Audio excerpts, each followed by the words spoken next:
Kia ora and welcome to this video on the Term 4 exam from 2022. The Term 4 exam comes to us with a statement of correct financial position from the trial balance you can see on the screen now. I'll just adjust the camera so you can see that a bit neater. Okay, so what we're going to do here is we know from all our examples that we have assets plus expenses on this side equals incomes plus liability plus owner's equity on this side, okay? And that's going to be our trigger to identify what's going to go into the statement of financial position, okay?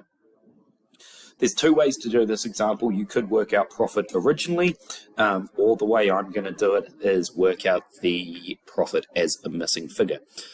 If you wanted to do profit and back yourself up, I'll show you how to do that at the end of this video, okay?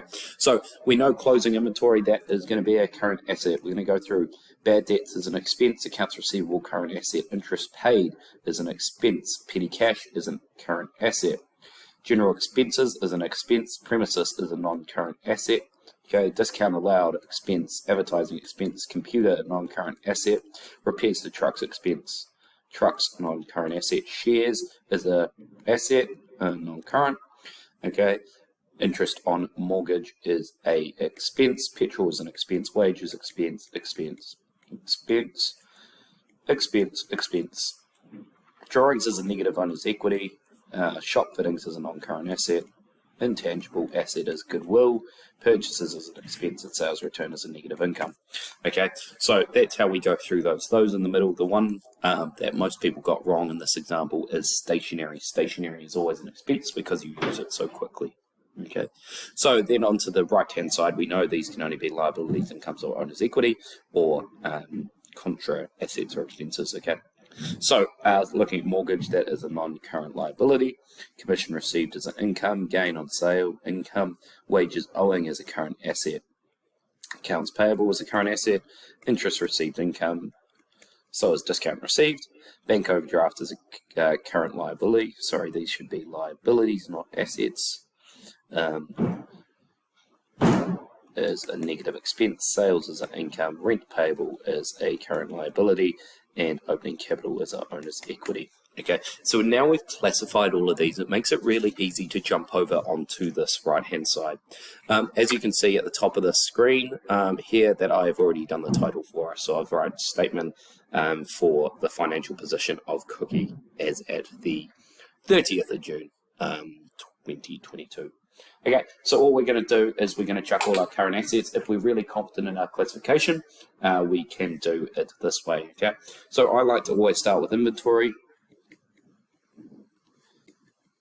Okay, inventory is 14,895, okay? Then accounts receivable. Okay, accounts rec at 4,375, okay, and then petty cash at 6,700. Okay, we're going to add those together, and that can give us our total current assets. Okay, and that total can just go below, as we can see here, and that total comes to 25,970. Okay, then as we can see, we've got a note down the bottom, okay, and this note down the bottom is very important because the notes have already been placed in there, we need to use it, okay, so it's property, plant, and equipment.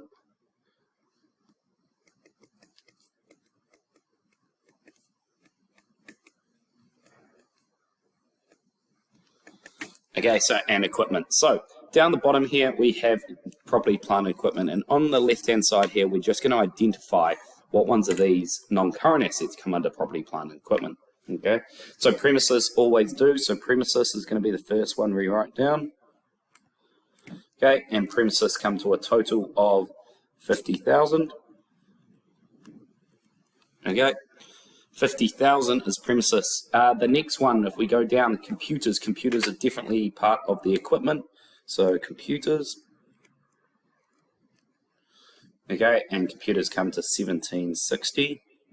Okay, then we go down to trucks. Vehicles and trucks always come under as well. Okay, so trucks at 57,000. Okay, and last but not least, shop fittings. Okay,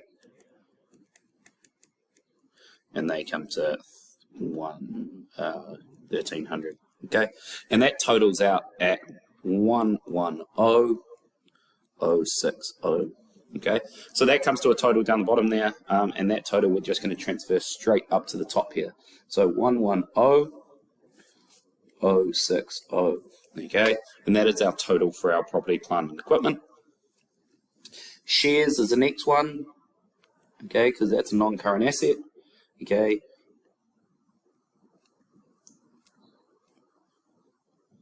Okay, I'm just writing shares and then in brackets XYZ company because that's where they've got them from. So that is 2420. Okay, and last but not least, the last non-current asset is goodwill. Okay, and remember, goodwill is the reputation of the business, and that comes to 4,300. Okay, we are going to underline that, and that total can be dropped into this last column, which is 16,780, and we're going to total that, total those two into the total assets column. Okay, so total assets come to 14,142,750. Okay. And then we're going to less our current liabilities as we've identified those on the right-hand side. So we've got wages owing. We have accounts payable. Okay, and we have got bank overdraft.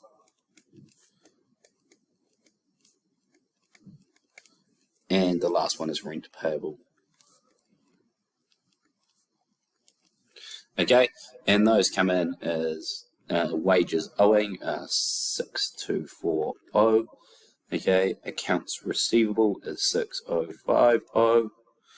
Okay, rent payable is 3450, and bank overdraft is 5740. Okay, and remember we're lessing this so we can put this in brackets and make it really nice and neat.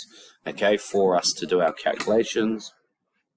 Okay, and that will come to 21480. Okay, I always like to do a calculation here. Some people don't. Okay, because then it just ties us up. So that's going to be in brackets because we're minusing it off our 142,750. Okay, and that will come to a total of 121,270. Okay, and then we're going to minus off our mortgage. Okay, so our mortgage is our only non-current, and our mortgage comes to 45,600. Okay, again in brackets because we're going to minus that off. Okay, and that total minus 45,600 equals our 75,670. Okay, 75,670. Okay, and there, because that is our final total, we can double underline it. Okay. Okay. Because we're going to be really confident with this, we can go straight into our equity without working out our profit. And we always start with our opening capital. Okay, there's very little lines here, so we're going to have to do this a bit not normal as we would normally do it, but we're going to do it this way. So 27,040, we're going to plus profit, okay, less drawings, okay, and that will equal our closing capital. And this is why we're going to work backwards here to work our profits. So we know our closing capital has to be 75,670. Okay, then we're going to work backwards to work out profit. Okay, because we know what our drawings figure is. Our drawings figure was up here at 4,500. Okay, that means if we add 4,500 to that, we actually get these two figures combine, okay? So what we're going to do here is we're going to add drawings and then take away opening capital, and we end up getting profit, which is 53,130, okay? And that will be our final total for there. Again, closing capital is our final total. So we can underline here, and then we can finish off there. What I'm going to show you is a wee trick here to work out whether you've got this correct or not, because obviously we've worked out backwards from our income, okay? What we're going to do is go back up to our income statement, our trial balance, and work out what profit is. So I'm just going to put that to the side, and I'll bring back our number, what it was. So what we're going to do is we're going to add all our incomes together, okay, on this right-hand side down here. Okay, so we're going to tick off commission received, which is 2450. Okay, gain on sale, which is 1240. Our next income is discount received, which is 13160. And then the next one is interest received, 160. Our next one down is sales, which is 92700.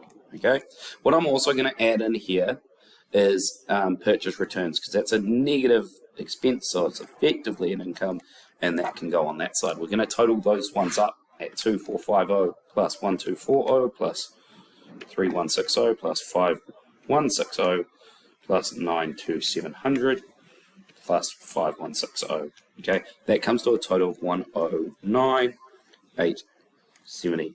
Okay, and what we're trying to work out here is what our profit should be that we have used. So bad debts, we're going to go on the left hand side. These are going to be our expenses. There's 1630. Next one is 7430. Then 5550. Then 1970. 3260. 7600. 2570. 4820. Okay. 5250, 2570, 4000, okay, 1240, 3490, okay, and 3790. I'm also going to add in sales returns on this side, and what we will have is, if we do this properly, so the 1630 plus the 7430 plus 5550 plus the 1970 plus 3260 plus 7600 plus 2570 plus 4820 plus 5250 plus 2570 plus 4000 plus 1240 plus 3490 plus 3790 plus 1570 comes to a total of 56,470. Okay, and so we got two figures down here. So 109,870 minus 56740. Okay, if we go 109,870 minus answer equals 53,130.